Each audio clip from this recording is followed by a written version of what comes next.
Matapos sa laban ni Manny Pacquiao, pansamantalang nakalimutan ng iba pang biktima ng bagyo sa Tacloban ang nararanasang hirap. Live mula sa Tacloban City Hall, nakatutok si Julie Segovia. Julie.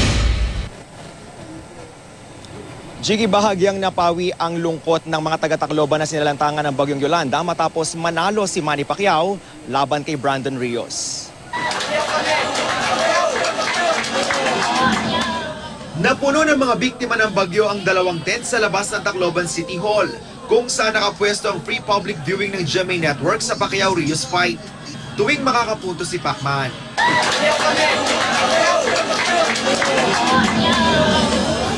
Ang 63 anyos na dating boksingerong si Butch Aruta, maaga pa lang, alam ng si Pacman ang liyamado sa laban. Kasing liksi at bilis siya ni Pacquiao noong panahon niya. Pangarap ko, makausap kita ng personal.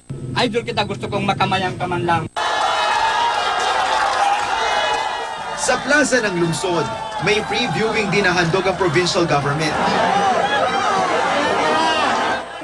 Sa dami ng tao, ang ilan umakyat pa ng puno para makita ang screen. Ang iba naman, sa mga bus at fire truck sumampa.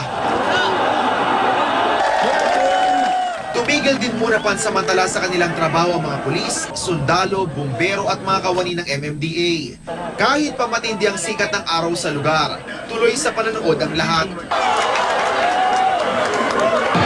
Told the people and families who are affected by the typhoon, I will see you there.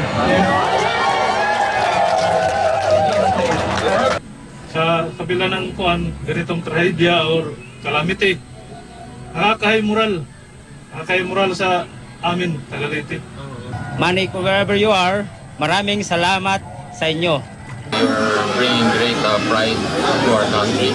It's really something that people look forward to at medyo nakakaano rin para maiba naman yung ng mga tao, di ba? Yung pag-iisip nila sa nangyari sa amin. Agad namang ipinagpatuloy ang relief operations pagkatapos ng laban.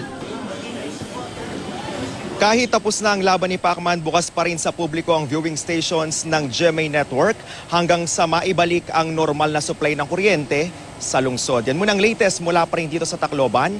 Balik sa'yo, Jiggy. Maraming salamat, Julio Segovia.